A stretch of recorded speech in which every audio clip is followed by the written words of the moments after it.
नमस्कार प्यारे छात्रों, कैसे हो आप लोग। आई होप कि आप सब मस्त होंगे। सो हंसते रहिए, मुस्कुराते रहिए, स्वस्थ रहिए और मस्त रहिए। आप लोग को पता है आपका स्वागत कहाँ हो रहा है? साइंस समाधान में। ठीक, तो साइंस समाधान में आपका जो है स्वागत है। आप लोग आ जाइए और अपने दोस्तों को भी शेयर भी कर दीजिए। ठीक, साइंस समाधान है भाई, DHAN। ठीक, ये चैनल का नेम है। ठीक, तो चलिए भाई, आप लोगों का ज़्यादा टाइम नहीं लें और आप लोगों का क्लास अच्छे से हो, इसके लिए आप लोग क्या कीजिएगा, थोड़ा सा वेट कीजिए, क्योंकि क्लास अब स्टार्ट होने ही वाली है। तो यहाँ पर देख लो भाई, क्या पढ़ने वाले हैं हम आज। ठीक, यहाँ पर अच्छे से दिया हुआ है। यहाँ पर देख सकते हैं सोशल साइंस कंपलसरी, यानी कि सामाजिक विज्ञान। क्या पढ़ने वाले हैं? SST, सामाजिक विज्ञान। यही नहीं होता है भाई, SSC होता है कि SST होता है, हमको नहीं पता है, लेकिन हम लोगों को बोलते हुए ऐसा सुने हैं। तो ये हमको नहीं पता है, इसलिए भाई SST कहता है या फिर SSC कहता है, वो आप लोगों को पता होगा। तो यहाँ पर जो है प्यारे साथियों, हमें यहाँ पर क्या पढ़ने वाले हैं भाई? सामाजिक विज्ञान पढ़ने वाले हैं। तो सामाजिक विज्ञान पढ़ने वाले हैं और ये जो है प्यारे साथियों आपका मॉडल पेपर का क्वेश्चन है आज, और वो है ऑब्जेक्टिव। ठीक, तो आप लोग तैयार हो जाइए और आप लोगों का जो क्लास है हमने स्टार्ट कर दिया है। ठीक, अभी तक आप लोग अपने दोस्तों को नहीं शेयर किए हैं तो शेयर कर दीजिए, क्योंकि बीच में हम रुकने वाले नहीं है भाई। बीच में हम तनिक भी नहीं रुकने वाले हैं, पूरा क्लियर करके ही रुकेंगे। ठीक, तो हमें उम्मीद है कि आप लोग शेयर कर देंगे होंगे। और चलिए प्यारे से स्टार्ट करते हैं आप लोगों का क्लास। यहाँ पर देखो हम पढ़ने वाले हैं सोशल साइंस। तो चलो भाई पहले समझ लो सोशल साइंस में कैसा रहेगा क्वेश्चन। आपको 112 क्वेश्चन टोटल आएंगे, जिसमें जो है आपको 80 क्वेश्चन जो होगा वो आपका ऑब्जेक्टिव होगा। कैसा होगा? ऑब्जेक्टिव होगा। बाकी बात जितना क्वेश्चन रहेगा वो सब्जेक्टिव रहेगा। ठीक, तो हम यहाँ पर 80 ऑब्जेक्टिव क्वेश्चन जो रहेगा, उस 80 ऑब्जेक्टिव क्वेश्चन को करेंगे। 20 नंबर आपके जो है स्कूल से मिलेंगे। ठीक, आपका जो स्कूल हाई स्कूल होता है वहाँ से आपको जो है 20 नंबर में कहीं 18 देता है, कहीं 19 देता है, कहीं 20 देता है, कहीं 20 में 20 भी देता है। ठीक, तो हमें लगता है क्लियर है, यहाँ तक आप लोग समझ गए होंगे। ये 20 नंबर प्रैक्टिकल वाला है आप लोगों का।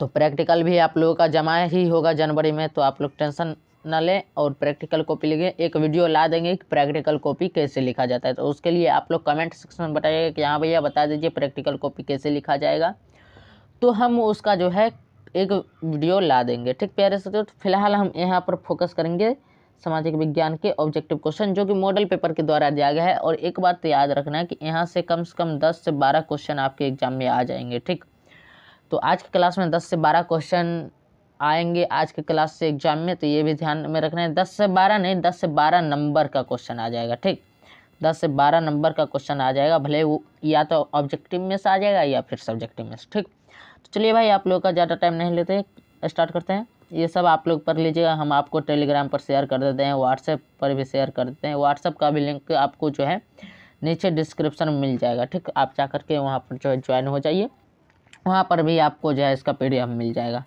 तो चलो भाई, PDF भी मिलेगा, बिना वाटर मार्क वाला मिलेगा, तो आप लोगों को अच्छा लगेगा। तो चलो स्टार्ट करते हैं आप लोगों का क्लास। इसमें देखो क्या कह रहा है, कह रहा है इनमें से, क्या कह रहा है?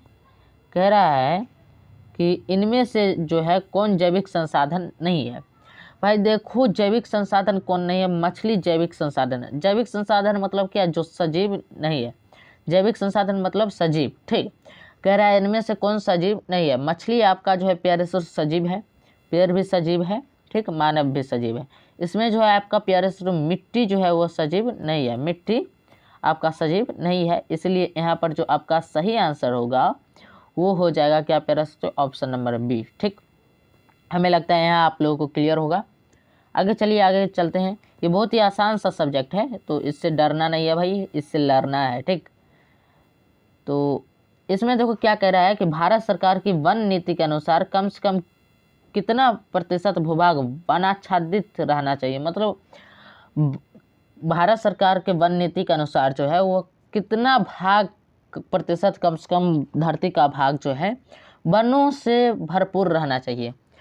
तो वो जो है भारत सरकार जो कहती है अपनी वन नीति के अनुसार कि 33%, कितना? 33% भाग जो है हमारे भारत का भूभाग वो वनों से घिरा होना चाहिए। ठीक, तो यहाँ पर जो आपका आंसर हो जाएगा वो क्या हो जाएगा, option number B. Option number B जो है आपका सही आंसर हो जाएगा। ठीक प्यारे साथियों, तो हमें लगता है ये क्लियर हो गया होगा। तो चलिए भाई चलते हैं आगे। आगे देखिए कह रहा है महानदी पर कौन सा बांध बना है। महानदी पर कौन सा बांध बना है, ये वाला क्वेश्चन भाई बहुत ही फेमस क्वेश्चन है और कई बार एग्जाम में आ चुका है। तो इस क्वेश्चन से डरना नहीं है, डट के सामना करना है। महानदी पर जो बांध बना है वो हीराकुंड बांध बना है। कौन सा बांध बना है, हीराकुंड बांध बना है। ठीक, तो ये जो ऑप्शन नंबर आपका सी है वो सी ऑप्शन नंबर आपका सही हो जाएगा। ठीक, आगे चलिए। आगे क्या कह रहा है, कह रहा है टैक्सोल है। टैक्सोल भाई मलेरिया की दवा नहीं है, दर्द निवारक की दवा नहीं है। टैक्सोल जो होता है जब आदमी को कैंसर हो जाता है, ठीक, जब आदमी कैंसर हो जाता है, आप लोग देखते होंगे शिखर गुटखा मारते आदमी बहुत कुछ खाता रहता है। ठीक, तो इसमें जो है आपको प्यारे साथियों जो आपको दिखता है कि शिखर गुटखा खाता है, मतलब कहने को शिखर हो जाता है, पराग हो जाता है गुटखा में, और क्या क्या आता है भाई, राजनिवास आता है, उसके साथ बिमल आता है, करमचंद आता है, बहुत चीज़ आता है। तो वो जो खाते हैं तो उसमें से कई लोगों को जो है कैंसर हो जाता है। तो उस कैंसर रोधी, मतलब उस कैंसर को कम करने वाली जो दवा है वो टैक्सोल है। क्या, टैक्सोल है जो कैंसर रोधी दवा है। ठीक, तो ऑप्शन नंबर बी आपका सही आंसर हो जाएगा। थोड़ा सा बैकग्राउंड बाजा का आ रहा होगा, ठीक, तो उसको थोड़ा सा एडजस्ट कीजिएगा, बहुत थोड़ा ही कम आ रहा होगा, तो अब इतना तो थोड़ा एडजस्ट करना पड़ेगा। आगे देखिए कह रहा है इनमें से कौन धात्विक खनिज नहीं है। भाई पूछ रहा है इनमें से कौन धात्विक खनिज नहीं है, मतलब वो ऐसा खनिज जो धातु से बना नहीं है, मतलब उस खनिज में जो है धातु का गुण नहीं पाया जाता है। ठीक, तो आपको प्यारे तो बॉक्साइट में धातु का गुण पाया जाता है, क्रोमाइट में धातु का गुण पाया जाता है, निकल में धातु का गुण पाया जाता है, लेकिन आपको जो है ग्रेफाइट में धातु का गुण नहीं पाया जाता है। ग्रेफाइट समझ, तो पेंसिल, पेंसिल जिससे हम लिखते हैं कॉपी पे, उस पेंसिल में जो होता है ग्रेफाइट पाया जाता है। जैसे ये मान के चलो क्या हो गया, ये हमारा पेंसिल हो गया, ठीक, और इसके अंदर जो है प्यारे तो कैसा रहता है, काला रंग का रहता है, इस टाइप से रहता है ना। तो ये काला रंग वाला जो रहता है, काला रंग भूरा रंग, ये क्या होता है, यही होता है ग्रेफाइट। ठीक, यही क्या होता है, ग्रेफाइट होता है। तो हमें लगता है आप लोगों को क्लियर हो गया होगा ये बात। तो चलिए भाई ये क्लियर हो गया, तो आपको चलिए इसका आंसर क्या हो जाएगा, ऑप्शन नंबर सी। इनमें से कौन धातु खनिज नहीं है, ऑप्शन नंबर सी आपका सही आंसर हो जाएगा। ठीक, चलिए तब चलते हैं आगे। आगे देखिए छठा नंबर क्वेश्चन कह रहा है इनमें से कौन टर्शियरी कोयला भंडार का क्षेत्र है। टर्शियरी कोयला भंडार का क्षेत्र प्यारे साथियों कौन है। झारखंड जो है वो प्राइमरी कोयला भंडार का क्षेत्र है, मतलब सबसे ज़्यादा कोयला जो है झारखंड में मिलता है। ठीक, टर्शियरी कोयला भंडार मतलब क्या, जहाँ सबसे कम कोयला मिलता है वो टर्शियरी हो गया। ठीक, तो यहाँ आपका जो है झारखंड प्राइमरी हो गया, प्राइमरी। ठीक, और मेघालय जो हो जाएगा वो आपका टर्शियरी हो जाएगा। ठीक, ठीक, तो हम यहाँ पर आंसर क्या होगा आपका सही, यहाँ पर जो आपका सही आंसर होगा वो ऑप्शन नंबर बी होगा। ठीक, तो ऑप्शन नंबर बी आपका सही आंसर हो गया, मेघालय। क्वेश्चन क्या है, इनमें से कौन टर्शियरी कोयला भंडार का क्षेत्र है, तो वो आपका हो गया मेघालय। ठीक, चलो भाई चलते हैं आगे। आगे देखिए क्या कह रहा है, कह रहा है इनमें से कौन परमाणु शक्ति का साधन नहीं है। परमाणु शक्ति का साधन कौन नहीं है, ये क्वेश्चन पूछ रहा है, जिसमें जो है परमाणु की शक्ति का कोई साधन नहीं है, ये क्वेश्चन पूछ रहा है। तो इस क्वेश्चन में देखो भाई, यूरेनियम से परमाणु बनाया जा सकता है, मोनाजाइट से परमाणु बनाया जा सकता है, थोरियम से परमाणु बनाया जा सकता है। यहाँ पर देखो भाई, यूरेनियम से परमाणु बम बनाया जा सकता है, परमाणु बम मोनाजाइट से भी बनाया जा सकता है, थोरियम से भी बनाया जाता है, लेकिन परमाणु बम आप बॉक्साइट से नहीं बना सकते हैं। ठीक, बॉक्साइट से आप परमाणु बम फिलहाल अभी तक रिसर्च में नहीं बना है। ठीक, यहाँ पर जो आपका सही आंसर हो जाएगा वो ऑप्शन नंबर बी में आपका जो है बॉक्साइट दिया हुआ है। ठीक, ऑप्शन नंबर बी आपका सही आंसर हो जाएगा। तो चलो भाई आगे चलिए चलते हैं, देखते हैं आठवां नंबर क्वेश्चन क्या कह रहा है। आठवां नंबर क्वेश्चन कह रहा है कि भारत को कुल कितने डाक क्षेत्रों में बांटा गया है। भारत को कुल कितने डाक क्षेत्रों में बांटा गया है, ये क्वेश्चन कह रहा है। तो भारत को प्यारे साथियों 8 डाक क्षेत्रों में बांटा गया है। कितने, 8। तो यहाँ जो है आपका ऑप्शन नंबर सी आपका सही आंसर हो जाएगा। भारत को कितने डाक क्षेत्रों में बांटा गया है, 8 क्षेत्रों में, ऑप्शन नंबर सी आपका सही आंसर हो गया। ठीक प्यारे साथियों, आगे चलिए, आगे क्या कह रहा है, आगे कह रहा है इनमें से कौन नदी असम में बाढ़ का कारण है। इनमें से कौन नदी असम में बाढ़ का कारण है। देखो बिहार में अगर पूछेगा कि इनमें से कौन बिहार में बाढ़ का कारण है, कौन सी नदी बिहार में बाढ़ का कारण है, तो वो कोसी नदी है भाई, जहाँ तहाँ बाढ़ ला देता है, ठीक। और कोसी नदी सहरसा तरफ बहती है, सहरसा के इधर बहती है, सहरसा जिला के इधर। तो यहाँ करें इनमें से कौन नदी असम में बाढ़ लाने का कारण है। असम में जो बाढ़ आता है उसका मुख्य कारण कौन सा नदी है, तो वहाँ जो मुख्य कारण है वो असम में जो है ब्रह्मपुत्र नदी बाढ़ लाती है, और यहाँ उड़ीसा में जो है वो महानदी लाती है, ठीक। उड़ीसा में महानदी लाती है और असम में ब्रह्मपुत्र नदी। तो हमें लगता है यहाँ तक क्लियर आपको होगा। तो यहाँ पर आपका सही आंसर क्या हो जाएगा, ब्रह्मपुत्र नदी, ऑप्शन नंबर बी आपका सही हो जाएगा, ठीक। अब चलिए भाई चलते हैं नेक्स्ट क्वेश्चन पे। ये क्वेश्चन कह रहा है, ये क्वेश्चन क्या कह रहा है कि तरुण भारत संघ एनजीओ का संबंध किस राज्य से है। तरुण भारत संघ एनजीओ का संबंध किस राज्य से है। तो तरुण भारत संघ एनजीओ का संबंध प्यारे तो राजस्थान से है, ठीक। तो यहाँ पर जो है आपका ऑप्शन नंबर डी आपका सही आंसर हो जाएगा, ठीक। चलो तो यहाँ आपका क्लियर हो गया। तो आगे बढ़ते हैं। आगे क्या कह रहा है, आगे कह रहा है इनमें से किसका उपयोग इलेक्ट्रॉनिक उद्योगों में होता है। मतलब इनमें से ऐसा कौन चीज़ है जिनका उपयोग इलेक्ट्रॉनिक उद्योगों में होता है, ये क्वेश्चन पूछ रहा है, ठीक। तो यहाँ जो है प्यारे से अभ्रक, ऑप्शन नंबर ए में आपको मिल रहा होगा अभ्रक, जिसका उपयोग जो है इलेक्ट्रॉनिक उद्योगों में होता है, यानी कि ऑप्शन नंबर ए जो है आपका सही आंसर हो जाएगा, ठीक।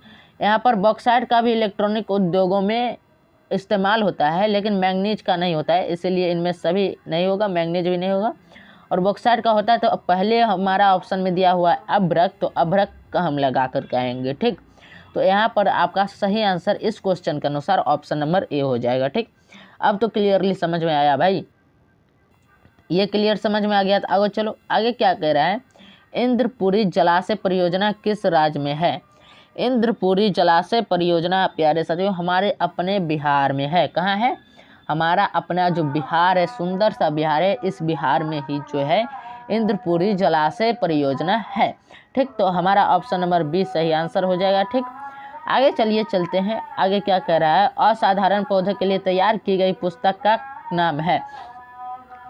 असाधारण पौधों के लिए जो पुस्तक तैयार किया गया है उस पुस्तक का नाम है ग्रीन बुक। क्या नाम है, ग्रीन बुक। तो ऑप्शन नंबर सी आपका सही हो जाएगा, ठीक। ऑप्शन नंबर सी आपका सही हो गया। चलिए भाई चलते हैं आगे। आगे देखिए क्या कह रहा है, आगे कह रहा है निम्नलिखित में से कौन रबी फसल नहीं है। निम्नलिखित में से कौन रबी फसल नहीं है। देखो भाई गेहूं रबी फसल है जो कि ठंडी में नाम होता है, चना भी रबी फसल है जो कि ठंडी में नाम होता है, सरसों भी रबी फसल है जो कि ठंडी में नाम में होता है। और ये तीनों फसल जो है अभी के टाइम में होता है, ठीक। अभी देखेंगे कई जगह गेहूँ बोया गया होगा, कहीं बोया जा रहा होगा, ठीक। और कहीं जो है गेहूं का थोड़ा थोड़ा सा जो है पौधा भी निकल रहा होगा, ठीक। चना में भी ऐसी ही बात है, सरसों में भी यही हो रहा है। सरसों तो अब लगता है सरसों में फूल आने लगा होगा अभी के टाइम में, ठीक। क्योंकि हम भाई किसान के लड़के हैं तो हमको मालूम है। तो ये जो तीनों जो है ये रबी फसल है। रबी फसल ठंडी के महीनों में होता है, ठीक। तो यहाँ पर जो है रबी फसल हो गया ये तीनों, ठीक। लेकिन क्वेश्चन क्या पूछ रहा है, क्वेश्चन कह रहा है निम्नलिखित में से कौन रबी फसल नहीं है।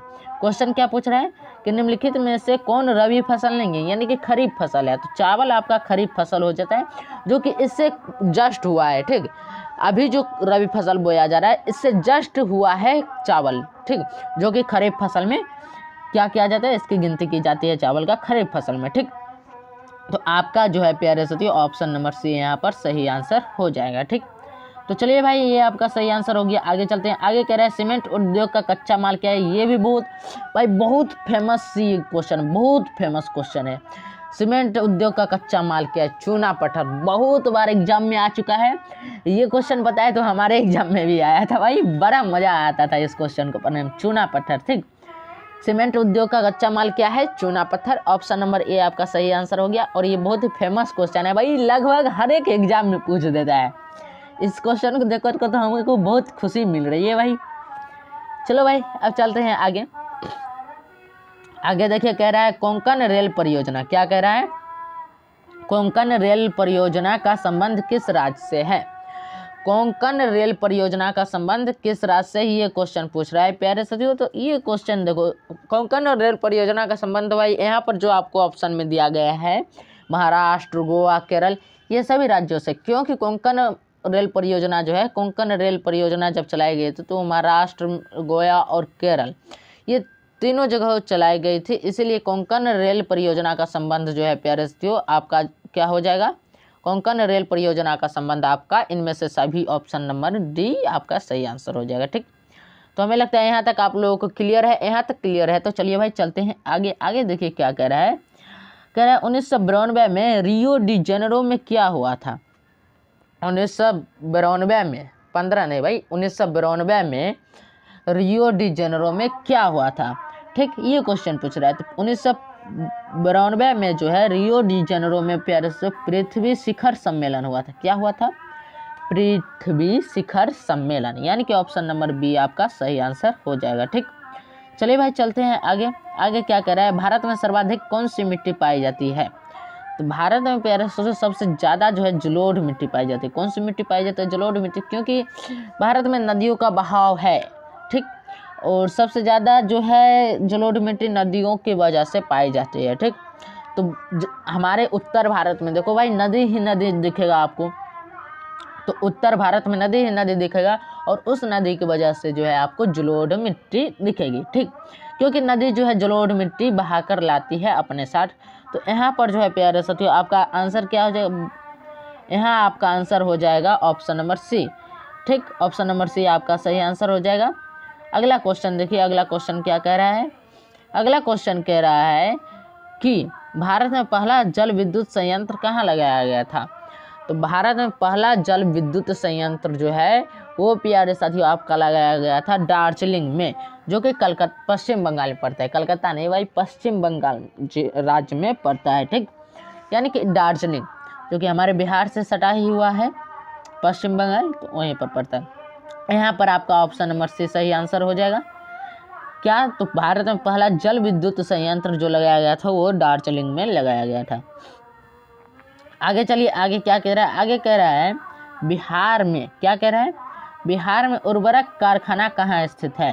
मतलब खाद कहाँ, खाद समझते हो, जो फसलों में हम लोग जो भाई किसान कैटेगरी से आ रहे होंगे, फार्मर, जिनके पिताजी फार्मर होंगे, किसान होंगे, वो बहुत अच्छे समझ जाएंगे कि हम लोग जब खेत में जो है उपजाऊ खेत को बनाने के लिए जो जब फसल हम बोते हैं तो उसमें फसल को अधिक उपजाऊ होने के लिए, फसल अधिक उपजे, ठीक, फसल का उपजाऊ अधिक हो, इसके लिए हम लोग उर्वरक डालते हैं, यानी कि खाद। हम अपनी भाषा में बोले तो हम उसे खाद कहते हैं। ठीक, तो उस खाद को डालते हैं तो उसे ही उर्वरक कहा जाता है। ठीक, तो बिहार में जो है उर्वरक कारखाना कहाँ स्थित है, ये क्वेश्चन पूछ रहा है। ठीक, तो बिहार में उर्वरक कारखाना जो स्थित है वो आपका बरौनी में है।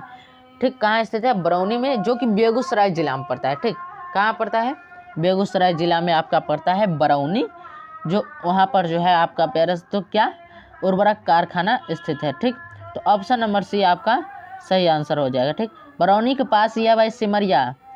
आपको ये क्वेश्चन आपको जानना जरूरी है कि रामधारी सिंह दिनकर जी का जन्म, जो कि हमारे राष्ट्र कवि हैं, ठीक, उनका जन्म सिमरिया गांव में हुआ था। और सिमरिया जो है बरौनी के सटा हुआ है, सिमरिया गांव है एक तरह से, लेकिन अभी वो मार्केट बन गया है। ठीक, एक तरह से मार्केट हो गया है, क्योंकि वहाँ जो है गंगा जी का बहाव है। ठीक, और उसके वजह से जो है वहाँ लोग जाते आते रहते हैं, जिसकी वजह से बहुत अच्छा खासा वहाँ मार्केट जो है बन गया है।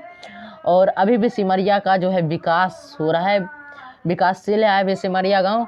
ठीक, प्यारे से तो वहाँ पर जो है बहुत अच्छी तरीके से हो गया है। और आप लोग कभी सिमरिया, जो सिमरिया से होंगे उनको तो बहुत अच्छा लग रहा होगा, पता, उनको तो सब कुछ पता होगा, लेकिन जो नहीं है उनके लिए बता दें कि सिमरिया बहुत अच्छा जगह है। और वहीं है जो है हमारे राष्ट्र कवि श्री दिनकर जी का, रामधारी सिंह दिनकर जी का जो है जन्म हुआ था, वहाँ कहाँ, सिमरिया गांव में। ठीक, प्यारे से तो हमें लगता है आप लोग क्लियरली समझ गए होंगे। आपको रामधारी सिंह दिनकर जी का जो है एक कविता भी आपको पढ़ना है 10th में, आपके हिंदी में है। ठीक, तो आप लोग क्लियरली समझ गए होंगे ये वाला क्वेश्चन। तो चलिए भाई चलते हैं आगे। 21 है, क्या है 21। इसमें क्या कह रहा है वो देखो, इसमें कह रहा है कि क्या कह रहा है कि निम्नलिखित कारकों में कौन सूखे के लिए जिम्मेवार है। वह कौन सा कारक है जो सूखा का जिम्मेवार है। ठीक, देखो भाई, भूकंप से सुखाड़ आ नहीं सकता है, बाढ़ से तो सुखाड़ आएगा ही नहीं, सुनामी से सुखाड़ नहीं आएगा, वर्षा की अगर कमी हो जाएगी तब सुखाड़ आ जाएगा। ठीक, तो यहाँ ऑप्शन नंबर सी आपका सही आंसर हो जाएगा। आगे चलिए, आगे क्या कह रहा है, सरदार सरोवर कृत्रिम जलाशय का संबंध है। सरदार सरोवर कृत्रिम मतलब समझते हो, ये सरदार सरोवर तो नाम हो गया आपका। ठीक, कृत्रिम मतलब क्या, जो मानव के द्वारा बनाया गया हो उसे कृत्रिम कहते हैं। ठीक, तो क्वेश्चन पूछ रहा है सरदार सरोवर कृत्रिम जलाशय का संबंध किससे है, तो उसका संबंध है नर्मदा नदी से। किस नदी से, नर्मदा नदी से। यहाँ जो है आपका ऑप्शन नंबर ए सही हो जाएगा, नर्मदा नदी से, ऑप्शन नंबर ए आपका सही आंसर है। ठीक, आगे चलिए, आगे क्या कह रहा है, 23 नंबर क्वेश्चन कह रहा है जून 2023। भाई ये करंट अफेयर से क्वेश्चन ले लिया गया है, न्यूज जिसको क्या कहते हैं, न्यूज से क्वेश्चन लिया गया है। क्या क्वेश्चन लिया गया है, देखो कह रहा है जून 2023 में, अभी तो 2023 ही है। ठीक, आपका एग्जाम होने वाला है 2024 में, तो ये क्वेश्चन आपके जो है इस न्यूज़ से लिया गया है कि जून 2023 में भारत में कौन सा चक्रवात आया। ये चक्रवात आया था भारत में बिपरजॉय। कौन सा चक्रवात आया था, बिपरजॉय। ठीक, और ये बिपरजॉय जो चक्रवात आया था वो जून महीने में आया था। ठीक, उसी का जो है क्वेश्चन ले लिया गया। इसको कह सकते हैं भाई न्यूज कहिए, या आपको अगर कंपटीशन लाइन में आप जानते होंगे, कंपटीशन लाइन जनरल कंपटीशन, तो उसमें इसको करंट अफेयर कहते हैं। क्या कहते हैं, करंट अफेयर्स। ठीक, करंट अफेयर्स कहते हैं, तो आप लोग इसको करंट अफेयर्स बोलिए या फिर न्यूज बोलिए, सभी सही है। ठीक, तो यहाँ पर जो है आपका आंसर इस क्वेश्चन का क्या हो जाएगा, बिपरजॉय, ऑप्शन नंबर बी आपका सही आंसर हो जाएगा। ठीक, चलिए भाई चलते हैं आगे। आगे क्या कह रहा है कि पृथ्वी की सतह पर सबसे पहले पहुंचने वाली भूकंपीय तरंग है, कि पृथ्वी की सतह पर जो सबसे पहले भूकंपीय तरंग पहुंचते हैं उस तरंग को कहा जाता है प्राथमिक तरंग। ठीक, यानी कि ऑप्शन नंबर ए आपका सही हो जाएगा, इसको पी से सूचित किया जाता है। ठीक, तो ये क्लियर हो गया आप लोगों को। ठीक, तो चलिए ये क्लियर हो गया, तो आगे चलते हैं। आगे देखिए क्या कह रहा है कि संचार का सबसे लोकप्रिय साधन क्या है। संचार का सबसे लोकप्रिय साधन आपके बुक के अनुसार सार्वजनिक टेलीफोन है, लेकिन वर्तमान में पूछेगा कि वर्तमान में संचार का सबसे लोकप्रिय साधन क्या है, तो उस टाइम आपका मोबाइल हो जाएगा। ठीक, क्लियरली समझे, आपके बुक के अनुसार क्या है, सार्वजनिक टेलीफोन। क्या है, सार्वजनिक टेलीफोन। लेकिन अगर पूछेगा कि वर्तमान में संचार का सबसे लोकप्रिय साधन है, तो वो है मोबाइल, क्योंकि सबसे ज़्यादा न्यूज़ कहाँ से पहुँचती है, किसके द्वारा पहुँचते हैं, मोबाइल के द्वारा। लेकिन आपके बुक के अनुसार सार्वजनिक टेलीफोन, तो आपका इस क्वेश्चन का आंसर हो जाएगा ऑप्शन नंबर ए। ठीक, तो हमें लगता है क्लियरली आप लोग समझ गए। ठीक, तो चलिए भाई चलते हैं अगला क्वेश्चन पे। ये क्वेश्चन देखिए, कह रहा है कलकत्ता कॉरपोरेशन एक्ट किसके शासनकाल में पारित हुआ। कलकत्ता कॉरपोरेशन एक्ट, ये एक्ट है एक, ठीक, नियम होता है। एक्ट मतलब क्या होता है, नियम होता है, लागू किया जाता है। ठीक, तो ये कब किसके शासनकाल में पारित हुआ, ये पूछ रहा है। ऑप्शन देखिए, Lord Curzon, Lord Lytton, Lord Dalhousie, Lord Ripon. तो ये किसके समय में पारित हुआ, कलकत्ता कॉरपोरेशन एक्ट किसके शासनकाल में पारित हुआ भाई, ये जो पारित हुआ वो लॉर्ड कर्जन के समय में पारित हुआ था। किसके समय में, लॉर्ड कर्जन के समय में, यानी कि ऑप्शन नंबर ए आपका सही आंसर हो जाएगा। ठीक, यहाँ तक भाई आप लोगों का क्लियर हो गया है, तो चलिए बढ़ते हैं आगे। आगे देखिए क्या कह रहा है, यूरोप में राष्ट्रवाद की शुरुआत कहाँ से हुई। यूरोप में राष्ट्रवाद की शुरुआत कहाँ से हुई, तो यूरोप में राष्ट्रवाद जब आप पढ़ेंगे तो उसमें शुरू में ही आता है फ्रांस में राष्ट्रवाद, फ्रांस का राष्ट्रवाद। फ्रांस में जो राष्ट्रवाद आया था वो यूरोप में सबसे पहले शुरुआत हुआ था। यूरोप में राष्ट्रवाद की शुरुआत जो हुई थी वो फ्रांस से हुई थी। ठीक, तो ऑप्शन नंबर ए आपका प्यारे साथियों सही हो जाएगा। सेकंड चैप्टर आपका हिस्ट्री में आता है फ्रांस की क्रांति। ठीक, तो पहले तो यूरोप में फ्रांस में राष्ट्रवाद स्टार्ट हो गया था, उसके बाद आया था फ्रांस की क्रांति। ठीक, आगे चलिए आगे चलते हैं। राइन राज्य संघ की स्थापना किसने की थी, तो राइन राज्य संघ की स्थापना जो है प्यारे से नेपोलियन बोनापार्ट ने किया था। यहाँ ऑप्शन में दिया हुआ है नेपोलियन ने, तो ये सही हो जाएगा आपका बी, राय राज संघ की स्थापना किसने किया था? नेपोलियन बोनापार्ट ने। लेकिन यहाँ नेपोलियन ने दिया हुआ है, नेपोलियन बोनापार्ट ने नहीं दिया हुआ है, तो यहाँ बोनापार्ट बीच में से गायब किया है। फिर भी यहाँ पर ऑप्शन के अनुसार सही होगा नेपोलियन ने। ठीक प्यारे साथियों, चलिए अब चलते हैं आगे। आगे क्या कह रहा है? 29 नंबर क्वेश्चन, अप्रैल थीसिस किसने लिखी थी? अप्रैल थीसिस किसने लिखी थी? ऑप्शन देख लीजिए, कह रहा है रूसो, टॉल्स्टॉय। ठीक, अगला ऑप्शन क्या कह रहा है? लेनिन और कार्ल मार्क्स कह रहा है। ठीक, तो आपको जो बता दे प्यारे साथियों, अप्रैल थीसिस जो लिखी थी वो लिखे थे लेनिन साहब ने। किसने लिखे थे? लेनिन साहब ने जो है अप्रैल थीसिस लिखी थी, यानी कि लेनिन आपका किस में है? ऑप्शन नंबर सी में। ऑप्शन नंबर सी जो है आपका सही आंसर हो जाएगा। ठीक, ऑप्शन नंबर सी। आगे चलिए, आगे क्या कह रहा है वो देखिए। कह रहा है खुदाई, क्या कह रहा है? खुदाई खिदमतगार का गठन किसने किया? तो खुदाई खिदमतगार का गठन जो है वो किसने किया था प्यारे साथियों? खान अब्दुल गफ्फर खां। कौन किया था? खान अब्दुल गफ्फर खां, यानी कि ऑप्शन नंबर बी आपका सही आंसर हो जाएगा, खान अब्दुल गफ्फर खां। ठीक, तो अब चलिए प्यारे साथियों आगे चलते हैं। कह रहे हैं लाला हरदयाल ने, क्या कह रहे हैं? लाला हरदयाल ने इसमें से किसकी स्थापना की?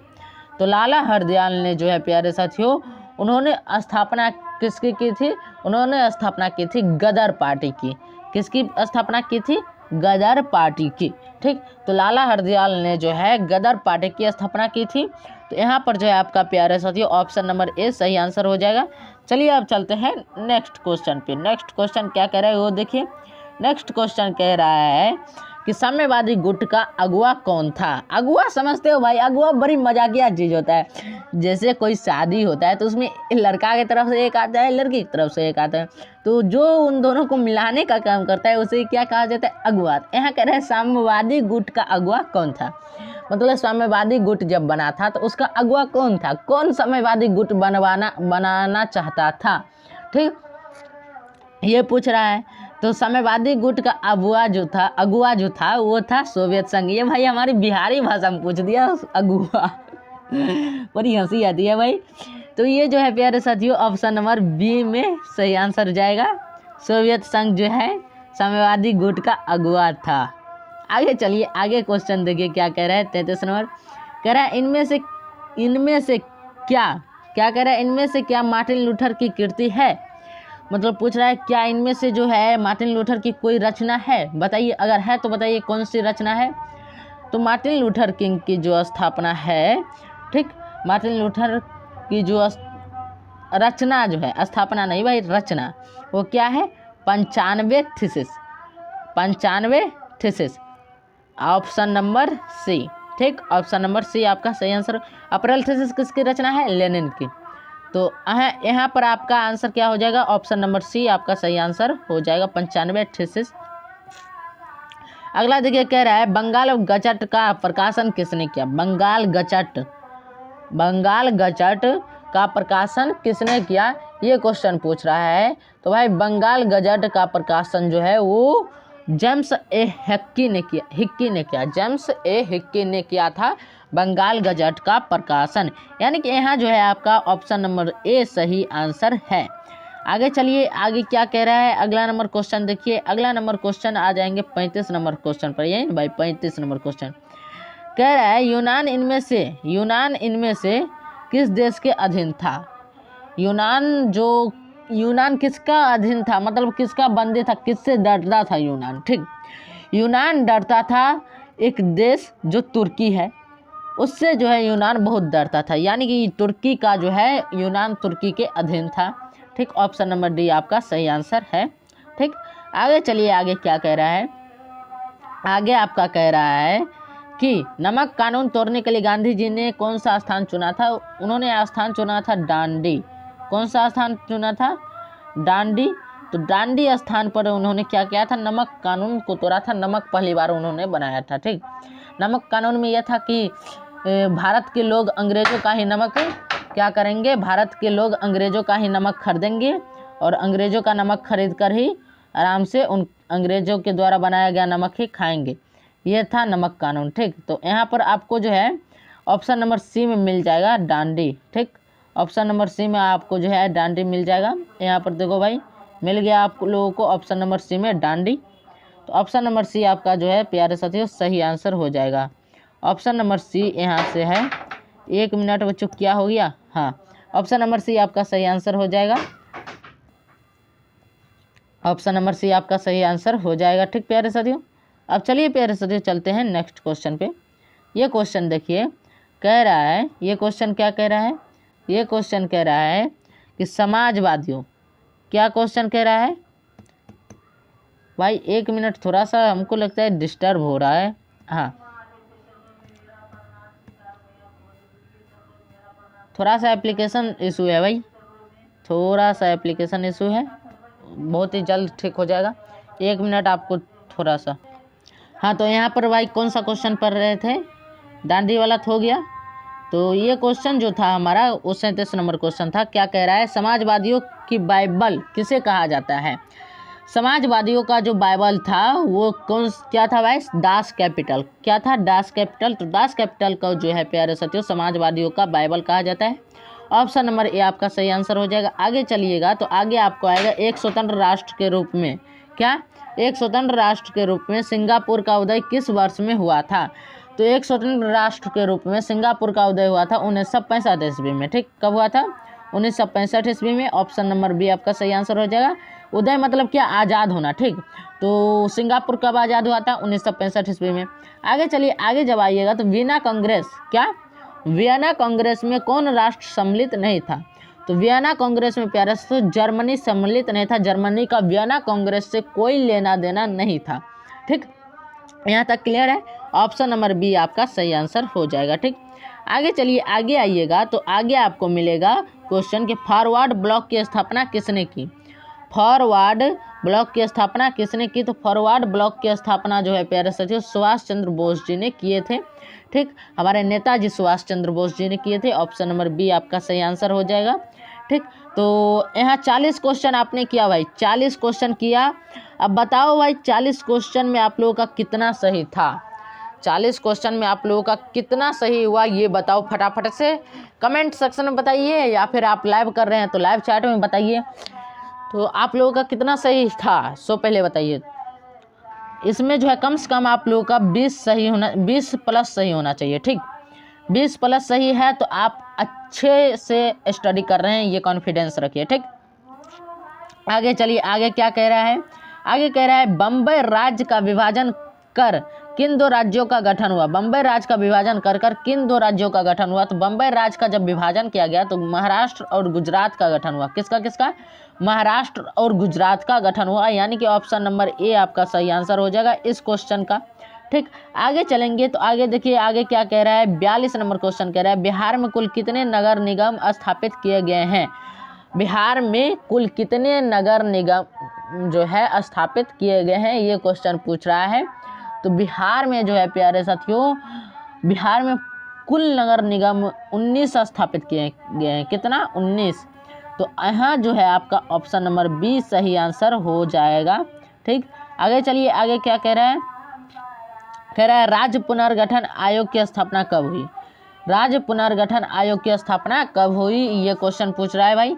तो राज्य पुनर्गठन का आयोग की जो स्थापना हुई थी वह हुई थी 1953 ईस्वी में। कब हुई थी, 1953 ईस्वी में, यानी कि ऑप्शन नंबर सी आपका सही आंसर हो जाएगा। आगे चलिए, आगे क्या कह रहा है, आगे कह रहा है चुनाव आचार संहिता का निर्माण कौन करता है। चुनाव आचार संहिता का निर्माण कौन करता है। तो चुनाव आचार संहिता का निर्माण जो है प्यारे साथियों निर्वाचन आयोग करता है। इसमें जो है चुनाव के टाइम में जो है जब 1-2 दिन बचता है तो 2-3 आदमी जो है एक जगह रुक करके बात नहीं कर सकता है। ठीक, तो ये निर्वाचन आयोग का काम होता है कि चुनाव आचार संहिता का निर्माण करता है। लेकिन हमारे गांव घर में ऐसा नहीं होता है भाई, सब बात करता है। ठीक, सब बात करता है, उतना नहीं देखा जाता है। तो यहाँ ऑप्शन नंबर ए आपके बुक के अनुसार ऑप्शन नंबर ए जो है सही आंसर हो जाएगा। ठीक, आगे चलेंगे तो आपको आएगा बिहार में पंचायती राज संस्थाएं हैं। बिहार में पंचायती राज संस्थाएं जो है आपका प्यारे साथियों 3 स्तरीय कैसी है, 3 स्तरीय, यानी कि ऑप्शन नंबर ए आपका सही आंसर हो जाएगा। ठीक, आगे चलेंगे तो आगे आपका मिलेगा क्वेश्चन आंग सान सू, क्या आंग सान सू की किस देश के नागरिक हैं। आंग सान सू जो है वो किस देश के नागरिक है, ये क्वेश्चन पूछ रहा है। तो आंग सान सू म्यांमार के नागरिक हैं। ठीक, ऑप्शन नंबर ए आपका सही आंसर हो जाएगा। आगे चलेंगे तो आगे आपको मिलेगा चिली की प्रथम महिला राष्ट्रपति कौन थी। चिली की प्रथम महिला राष्ट्रपति कौन थी, ये क्वेश्चन पूछ रहा है। तो चिली की प्रथम महिला राष्ट्रपति मिशेल बैचेलेट थे। कौन थे, कौन थी, मिशेल बैचेलेट। कौन, मिशेल बैचेलेट। ऑप्शन नंबर डी आपका सही आंसर हो जाएगा। आगे चलिए, आगे क्या कह रहा है, ये जो आप पढ़े हैं मिशेल बैचेलेट, ये सब क्वेश्चन आपको नहीं आएगा एग्जाम में, ठीक। आगे देखिए क्या कह रहा है, इनमें से किस पर लोकतंत्र का भविष्य निर्भर करता है। इसमें से किस पर लोकतंत्र का भविष्य निर्भर करता है। तो लोकतंत्र का भविष्य जो है वो निर्भर करेगा एक ही चीज़ पर, वो है निष्पक्ष चुनाव पर। जब तक निष्पक्ष चुनाव होगा तब तक लोकतंत्र का भविष्य निर्भर करेगा निष्पक्ष चुनाव पर। अगर निष्पक्ष चुनाव पर निर्भर नहीं करेगा, अगर निष्पक्ष चुनाव नहीं होगा तो लोकतंत्र गड़बड़ा जाएगा। यानी कि ऑप्शन नंबर बी आपका जो है सही आंसर हो जाएगा, ठीक। आगे चलिए, आगे क्या कह रहा है, लोकसभा में चुने हुए सदस्यों की कितनी संख्या होती है। लोकसभा में चुने हुए सदस्यों की संख्या 543 होती है। कितनी होती है, 543 होती है। यानी कि ऑप्शन नंबर बी आपका सही आंसर होगा, ठीक। 543 होती है लोकसभा में चुने गए सदस्यों की संख्या 543 होती है, ठीक। आगे चलिए 50 नंबर क्वेश्चन पर देखते हैं। 50 नंबर क्वेश्चन क्या कह रहा है, कह रहा है इनमें से कहाँ प्रत्यक्ष लोकतंत्र है। हमारे भारत में तो भाई अप्रत्यक्ष लोकतंत्र है, ठीक। एक बात क्लियर रखना कि हमारे भारत में अप्रत्यक्ष लोकतंत्र है। क्यों, क्योंकि यहाँ पर हम चुनते हैं एमएलए को, यहाँ पर हम चुनते हैं एमए को, यहाँ पर हम चुनते हैं एमपी को, और यही एमएलए एमए एमपी जा कर के अपना नेता चुनते हैं जो कि हमारे देश के राष्ट्रपति बनते हैं, हमारे देश के प्रधानमंत्री बनते हैं, इस टाइप से, ठीक। तो यहाँ जो आपका सही आंसर होगा वो होगा ऑप्शन नंबर ए स्विट्जरलैंड। क्या, स्विट्जरलैंड, जहाँ की प्रत्यक्ष लोकतंत्र है। यहाँ पर जो है प्रत्यक्ष लोकतंत्र की तरह जो है यहाँ पर डायरेक्ट नेता की चुनाव होता है, डायरेक्ट जो है प्रधानमंत्री राष्ट्रपति का चुनाव होता है स्विट्जरलैंड में, ठीक। यहाँ पर ऑप्शन नंबर ए आपका सही आंसर हो जाएगा। आगे चलिए प्यारे साथियों, आगे क्या कह रहा है, कितनी जनसंख्या पर ग्राम पंचायत का गठन किया जाता है। 7000 जनसंख्या पर जो है ग्राम पंचायत का गठन किया जाता है। कम से कम 7000 जब जनसंख्या रहेगा तब ग्राम पंचायत का गठन किया जाएगा। यानी कि किसी भी ग्राम पंचायत में कम से कम जनसंख्या कितनी होनी चाहिए, 7000। कितनी होनी चाहिए, 7000, ठीक। 7 पर 3 गो लड्डू, ठीक। आगे चलेंगे भाई, आगे देखिए क्या कह रहा है। आगे कह रहा है 1975 के आपातकाल की घोषणा किसने की।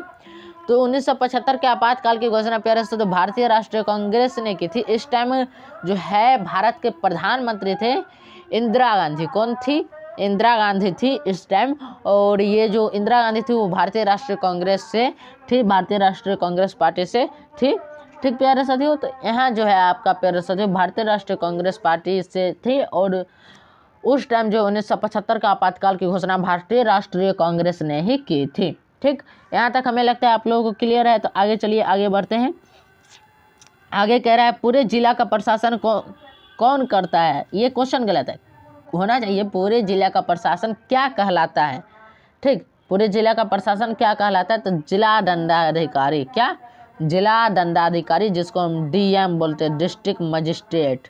समझ में आया, जिसको हम आईएएस बोलते हैं। डीएम कभी कभी आईएएस का भी पद ले लेते हैं। और ये नौकरी पाने के लिए आपको क्या करना पड़ता है, यूपीएससी। क्या करना पड़ता है, यूपीएससी। यूपीएससी में रैंक अच्छा आया तो आप डीएम बन सकते हैं, आईएएस ऑफिसर बन सकते हैं। यूपीएससी में आपका यूपीएससी क्लियर हो जाएगा तो आप इस पद पर आ सकते हैं, एक जिला का राजा बन जाइए आराम से, ठीक।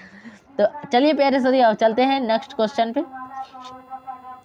नेक्स्ट क्वेश्चन कह रहा है कि नेपाल में लोकतंत्र वापसी के लिए कब आंदोलन हुआ था। नेपाल में जब नेपाल में राजा महाराजा होते थे 2006 से पहले, लेकिन जब आंदोलन हुआ 2006 में तब नेपाल में जो है लोकतंत्र की वापसी का आंदोलन हो गया। और ये नेपाल जो है हमारे बिहार से सटा हुआ है, ठीक, मिथिला के ठीक सटा हुआ है नेपाल, ठीक। नेपाल में लोकतंत्र की वापसी के लिए हुआ था, वो 2006 में आंदोलन हुआ था, ठीक। तो ऑप्शन नंबर सी आपका सही आंसर हो जाएगा, ठीक। यहाँ तक क्लियर है, यहाँ तक क्लियर है। तो चलो आगे बढ़ते हैं। आगे क्या कह रहा है, यहाँ कह रहा है जल आपूर्ति के निजीकरण के विरुद्ध कहाँ संघर्ष हुआ। जल आपूर्ति के निजीकरण के विरुद्ध कहाँ संघर्ष हुआ था?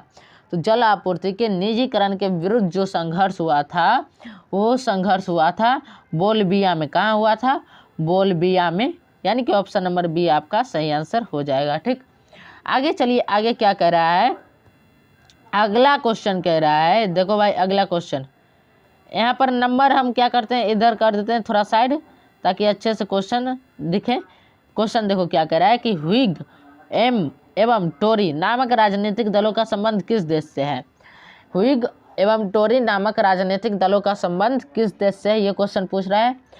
तो ये भाई देखो, ये क्वेश्चन भी नया क्वेश्चन हमारे लिए लग रहा है और आप लोगों के लिए भी लग रहा होगा, क्योंकि इस टाइप के राजनीतिक दलों का नाम अभी तक तो हमने नहीं सुना, लेकिन आज सुन रहा हूँ। तो यहाँ पर जो है ये जो है प्यारे साथियों, इसका राजनीतिक दलों का संबंध जो है वो किस देश से है, ये क्वेश्चन पूछ रहा है।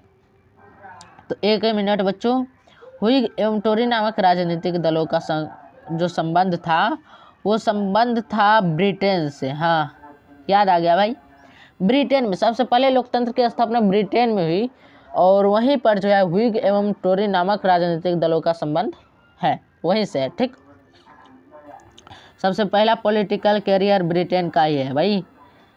अब आगे चलिए, क्या कह रहा है कि इंग्लैंड में महिलाओं को वोट का अधिकार कब हुआ? इंग्लैंड भाई, ब्रिटेन को ही इंग्लैंड कहते हैं। ठीक, यहाँ पर कंफ्यूज नहीं होना है, यहीं से आए थे हमारे देश में अंग्रेज और हमारे देश को लूट के चले गए। तो इंग्लैंड में महिलाओं को वोट देने का अधिकार 1918 ईस्वी में प्राप्त हुआ था। ठीक, 1918 ईस्वी में जो है इंग्लैंड में महिलाओं को वोट देने का अधिकार प्राप्त हुआ था ब्रिटेन में। ठीक, आगे चलिए, आगे क्या कह रहा है? अगला क्वेश्चन देखो, अगला क्वेश्चन कह रहा है इनमें से क्या संघात्मक शासन व्यवस्था की व्यवस्था है? क्या कह रहा है? इनमें से क्या संघात्मक शासन व्यवस्था की विशेषता है? एक मिनट भाई, इसमें क्या कह रहा है? इनमें से क्या संघात्मक शासन व्यवस्था की विशेषता है, ये क्वेश्चन पूछ रहा है। तो इनमें देखो, दोहरी सरकार शासन संघात्मक शासन व्यवस्था की व्यवस्था है, स्वतंत्र न्यायपालिका भी है और संविधान की सर्वोच्चता भी है। यानी कि यहाँ पर जो आपका ऑप्शन नंबर डी में है उपयुक्त सभी, यानी कि इनमें सभी। ठीक, तो चलो भाई, इसका ऑप्शन नंबर डी सही आंसर हो गया। आगे बढ़िए, आगे क्या कह रहा है? पटना नगर निगम में कितने वार्ड हैं, ये क्वेश्चन पूछ रहा है। पटना नगर निगम में कितने वार्ड है? तो पटना नगर निगम में प्यारे सिर्फ 75 वार्ड है। कितने वार्ड है? 75 वार्ड है। ऑप्शन नंबर डी आपका सही आंसर है। ठीक, आगे चलिए, आगे क्या कह रहा है? आगे देखिए, कह रहा है भारतीय जनता पार्टी की स्थापना किनके अध्यक्षता में हुई? तो भारतीय जनता पार्टी की स्थापना जो है अटल बिहारी वाजपेयी जी के अध्यक्षता में हुई, जिनकी मृत्यु अभी कुछ साल पहले हुई है। ठीक, तो इनका जो है प्यारे सर अटल बिहारी वाजपेयी जी के अध्यक्षता में जो है भारतीय जनता पार्टी यानी कि बीजेपी की जो है स्थापना हुई थी। ठीक ठीक प्यारे साथियों, हमें लगता है यहाँ तक आप लोगों को क्लियर है। ठीक, 7 नंबर तक आप लोग क्लियर हो गया होगा। अब बचा अब आपको प्यारे साथियों 20 क्वेश्चन और 20 क्वेश्चन और देख लो भाई, 20 क्वेश्चन देख लो। 20 क्वेश्चन में 61 नंबर क्वेश्चन क्या कह रहा है? राष्ट्रीय विकास परिषद का गठन कब हुआ? राष्ट्रीय विकास परिषद का गठन कब हुआ? तो प्यारे राष्ट्रीय विकास परिषद का गठन जो है वो कब हुआ, ये क्वेश्चन न पूछ रहा है। तो राष्ट्रीय विकास परिषद का गठन 1950 में क्या हुआ था? 1950 में हुआ था क्या, वो पहले बताओ। 1950 में नहीं हुआ था। 1954 में बताओ। 1954 में नहीं हुआ था। 1956 में नहीं हुआ था। अब आप समझ गए होंगे कि भारत राष्ट्रीय विकास परिषद का गठन 1952 में हुआ था। ठीक, आगे चलिए भाई, आगे क्या क्वेश्चन कह रहा है? 62 नंबर क्वेश्चन है। थोड़ा सा आपको बैकग्राउंड साउंड आ रहा होगा, थोड़ा सा एडजस्ट कीजिएगा। अब आगे देखिए, कह रहा है भारत में राष्ट्रीय आय की गणना किस संस्था के द्वारा की जाती है? भारत में राष्ट्रीय आय की गणना जो है प्यारे साथियों केंद्रीय सांख्यिकी संगठन के द्वारा की जाती है। किनके द्वारा? केंद्रीय सांख्यिकी संगठन के द्वारा की जाती है। यहाँ पर स्टूडेंट मिस्टेक करते हैं, कोई लगा देते हैं नीति आयोग, कोई लगाते हैं योजना आयोग, लेकिन ये दोनों के दोनों यहाँ पर आंसर नहीं होगा। इसका क्लियरली आंसर हो जाएगा ऑप्शन नंबर सी। ठीक प्यारे साथियों, राष्ट्रीय आय की गणना जो है वो संस्था करती है, जिस संस्था का नाम है केंद्रीय सांख्यिकी संगठन। ठीक, अब चलिए प्यारे साथियों, आप अगला क्वेश्चन देखिए। अगला क्वेश्चन कह रहा है y equal to C plus I में आई क्या है? y equal to C plus I में आई क्या है, ये क्वेश्चन पूछ रहा है। तो y equal to C plus I में आई जो है वो निवेश है। क्या है? निवेश है। ऑप्शन नंबर बी आपका सही आंसर होगा। ठीक, आगे चलिए, आगे आपका क्या कह रहा है, अगला नंबर क्वेश्चन देखिए। अगला नंबर क्वेश्चन कह रहा है आपका कि इनमें से क्या शुद्ध राष्ट्रीय उत्पाद में शामिल नहीं होता है। इनमें से क्या शुद्ध राष्ट्रीय उत्पाद में शामिल नहीं होता है, ये क्वेश्चन पूछ रहा है। ठीक, तो इनमें से जो शुद्ध जो है वो बीमा का व्यय, ये राष्ट्रीय उत्पाद में, शुद्ध राष्ट्रीय उत्पाद में शामिल नहीं होता है। मूल्य ह्रास, ये शुद्ध राष्ट्रीय उत्पाद में शामिल नहीं होता है। कच्चे माल की कीमत, ये शुद्ध राष्ट्रीय उत्पाद में शामिल नहीं होता है। यानी कि इस क्वेश्चन का आंसर यहाँ पर हो जाएगा इनमें से सभी। ऑप्शन नंबर डी आपका जो है सही आंसर हो जाएगा। ठीक, हमें लगता है यहाँ तक आपको क्लियर है, तो आगे बढ़ेंगे। आगे देखिए क्या कह रहा है। आगे कह रहा है कि खनन को इनमें से किस क्षेत्र में शामिल करते हैं। खनन को इनमें से किस क्षेत्र में शामिल करते हैं। तो खनन को प्यारे साथियों, खनन को हम जो क्षेत्र में, जिस क्षेत्र में शामिल करते हैं वो द्वितीय क्षेत्र में शामिल करते हैं। ठीक, सेकेंडरी सेक्टर में जो है इनको शामिल करते हैं। यानी कि ऑप्शन नंबर यहाँ पर आपका जो है बी सही हो जाएगा। ये व्यवसाय के अंदर आता है, बिजनेस के अंदर आता है, इसलिए इसको जो है हम द्वितीय सेक्टर में जो है, सेकेंडरी सेक्टर में इसको शामिल करते हैं खनन को। ठीक, यहाँ तक हमें लगता है आप लोग को क्लियर हो गया होगा। ठीक, आगे चलिए, आगे चलेंगे तो आपको एक क्वेश्चन आएगा कि किस अर्थव्यवस्था में लोक कल्याण पर बल दिया जाता है। वह कौन सी अर्थव्यवस्था है जिसमें लोक कल्याण पर बल दिया जाता है। तो पूंजीवादी अर्थव्यवस्था में भाई पूंजी पर बल दिया जाता है, रुपया पैसा पर बल दिया जाता है। मिश्रित अर्थव्यवस्था में आपको लोक कल्याण पर भी बल दिया जाएगा और उसके साथ साथ आपको जो है पूंजी पर भी बल दिया जाएगा। लेकिन यहाँ पर क्वेश्चन में क्या कह रहा है कि किस अर्थव्यवस्था में लोक कल्याण पर बल दिया जाता है, ओनली फॉर लोक कल्याण पर। ठीक, तो वो व्यवस्था होती है समाजवादी अर्थव्यवस्था।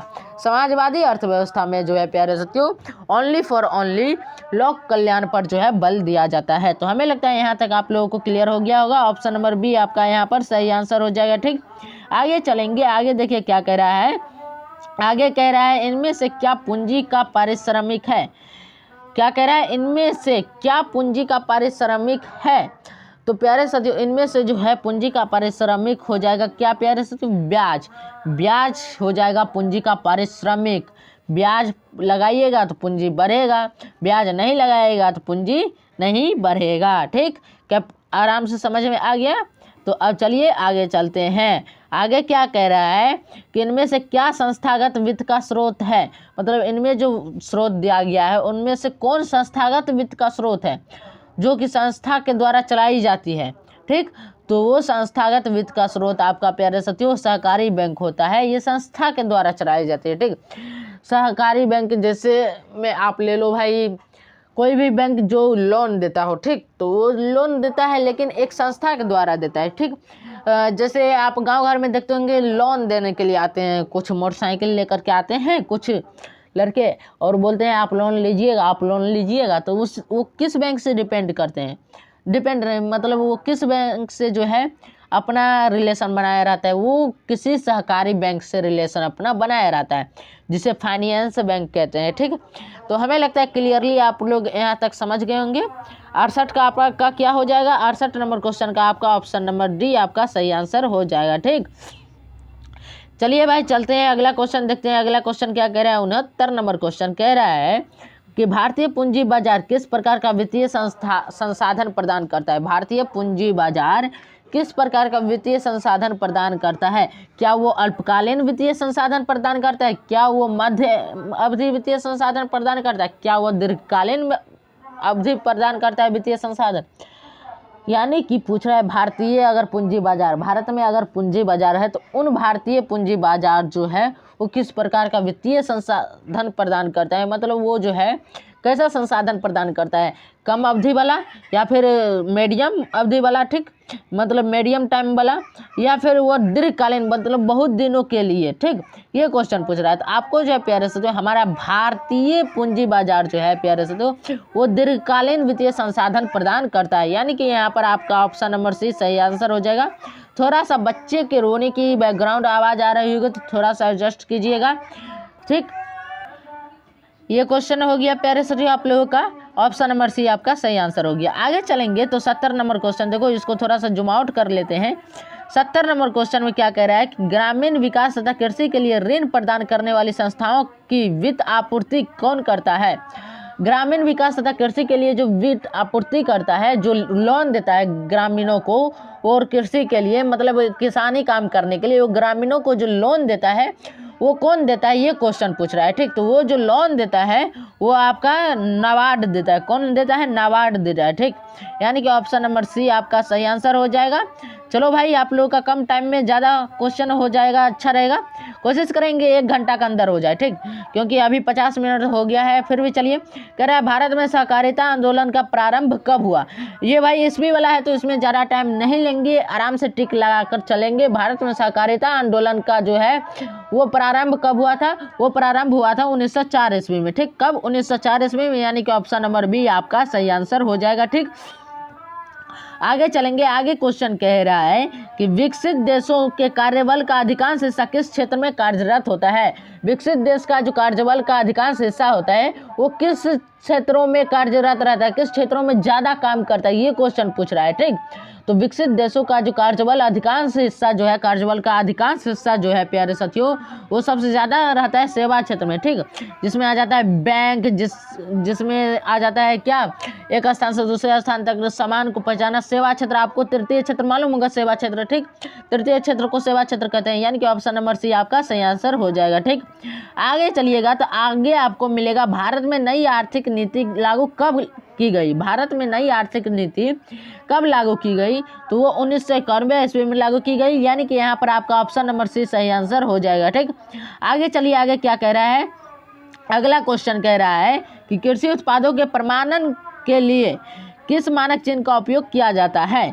किस मानक चिन्ह का उपयोग किया जाता है? Egg mark. कृषि के लिए एग मार्क और हॉल मार्क जो है प्यारे साथियों वो आभूषण के लिए किया जाता है। ठीक, तो ये एग मार्क आपका किसके लिए हो गया? कृषि के लिए।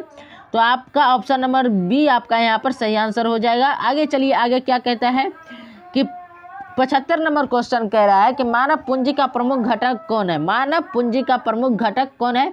तो मानव पूंजी का प्रमुख घटक प्यारे साथियों रोटी, कपड़ा और मकान के साथ साथ शिक्षा भी हो गया है। ठीक, उसके साथ साथ स्वास्थ्य भी हो गया है। ठीक प्यारे साथियों, तो यहाँ पर भोजन, स्वास्थ्य, शिक्षा, ये तीनों दिया हुआ है, यानी कि इनमें से सभी। ठीक, अगला क्वेश्चन आपको आएगा कि अगला क्वेश्चन देखिए, कह रहा है जवाहर रोजगार योजना कब लागू की गई। जवाहर रोजगार योजना कब लागू की गई? तो जवाहर रोजगार योजना प्यारे साथियों 1989 ईस्वी में लागू की गई। ऑप्शन नंबर बी आपका सही आंसर हो जाएगा। ठीक, आगे चलिए प्यारे साथियों, आगे क्या कह रहा है, HDI यानी कि मानव विकास सूचकांक कब शुरू की गई। मानव विकास सूचकांक कब शुरू की गई? 1990 ईस्वी में। कब? 1990 ईस्वी में। ऑप्शन नंबर बी आपका सही आंसर हो जाएगा। आगे चलिए, आगे क्या करें, इनमें से कौन प्राथमिक क्षेत्र की क्रिया नहीं। प्राथमिक क्षेत्र में भाई देखो कृषि आता है। ठीक, मुख्य रूप से कृषि आता है। मछली पालन आपका कृषि हो गया, पशुपालन कृषि हो गया, विनिर्माण आपका कृषि हो गया। ठीक, विनिर्माण आपका जो है प्यारे साथियों, नहीं, विनिर्माण कृषि नहीं होगा, ये विनिर्माण मतलब पुनर्निर्माण, वानिकी आपका कृषि हो गया, जिसमें पेड़ पौधे लगाया जाता है। मछली पालन, मछलियों का पालन किया जाता है, जिसमें वो भी कृषि के क्षेत्र अंदर आ जाता है। पशुपालन भी कृषि के अंदर आ जाता है, यानी कि प्राथमिक क्षेत्र के अंदर जो है आपका प्यारे साथियों ABC तीनों आ गया। और इस क्वेश्चन में क्या कह रहे हैं, इनमें से कौन प्राथमिक क्षेत्र की क्रिया नहीं है। तो विनिर्माण आपका प्राथमिक क्षेत्र की क्रिया नहीं है, ये आपका द्वितीय क्षेत्र की क्रिया है, यानी कि ऑप्शन नंबर सी आपका सही आंसर हो जाएगा। ठीक प्यारे साथियों, आगे चलिए, आगे क्या कह रहा है, 79 नंबर क्वेश्चन। अब 2 क्वेश्चन बचा है। कह रहा है इनमें से क्या आवश्यकताओं के दोहरे संयोग की समस्या को हल करता है। इनमें से क्या है जो आवश्यकताओं के दोहरे संयोग की समस्या को हल करता है, ये क्वेश्चन पूछ रहा है। ठीक, तो मुद्रा जो है आवश्यकताओं के दोहरे संयोग की समस्या को हल करता है, आसान बना देता है। ठीक, तो यहाँ पर ऑप्शन नंबर सी आपका सही आंसर हो जाएगा। आगे आइएगा तो आगे देखिए, अगला क्वेश्चन है, अगला और लास्ट क्वेश्चन है, इनमें से कौन व्यापारिक बैंक नहीं है। तो आपको प्यारे तो भारतीय रिजर्व बैंक व्यापारिक बैंक नहीं है, ये सभी बैंकों का बैंक है, सभी बैंकों का बैंक है भारतीय रिजर्व बैंक, ये कोई व्यापारिक बैंक नहीं है। ठीक प्यारे साथियों, तो हमें लगता है क्लियरली आप लोग समझ गए होंगे। 80 नंबर क्वेश्चन का आपका सी नंबर ऑप्शन सही आंसर हो जाएगा। तो चलिए प्यारे साथियों, आपको हमने बता दिया है आपको जो है इसका PDF कहाँ मिलेगा। आपको इसका PDF जो है प्यारे साथियों नीचे आप जब जाइएगा डिस्क्रिप्शन में तो आपको आएगा टेलीग्राम का लिंक और व्हाट्सएप का लिंक, दोनों में से किसी पर ज्वाइन कर लीजिए, आपको वहाँ पर इसका PDF मिल जाएगा। ठीक, तो चलिए प्यारे साथियों, हमें उम्मीद है कि आप लोग लोग अच्छे से समझ गए होंगे 80 क्वेश्चन किए ऑब्जेक्टिव, और आप लोग अच्छे से समझ गए होंगे। तो आपसे बस एक ही उम्मीद रखते हैं, यहाँ तक क्लास की हो तो आप वीडियो को लाइक कर दीजिएगा और एक प्यारा सा कमेंट कीजिएगा कि आपको क्लास कैसा लगा। ठीक, उसके बाद जो है आपको क्या करना है, उसके बाद आप एक प्यारा सा कमेंट कर दीजिएगा और एक चीज़ कीजिएगा कि अपने एक दोस्तों के बीच शेयर भी कर दीजिएगा। और चैनल पर पहली बार आए होगा, चैनल पर पहली बार आए होंगे आप लोग, तो चैनल को पहली बार आए होंगे और आप लोग यहाँ तक क्लास किए हैं, तो आप लोग इसको जो है एक काम कीजिएगा, सब्सक्राइब कर लीजिएगा। ठीक, सब्सक्राइब कर लीजिएगा ताकि इस टाइप के जो भी ऑब्जेक्टिव का क्वेश्चन आएगा या फिर सब्जेक्टिव का क्वेश्चन आएगा आपको सही टाइम पर मिल जाएगा। ठीक प्यारे साथियों, तो चलिए प्यारे साथियों मिलते हैं नेक्स्ट क्लास में, तब तक के लिए हंसते रहिए, मुस्कुराते रहिए, स्वस्थ रहिए और मस्त रहिए। जय हिंद, जय भारत।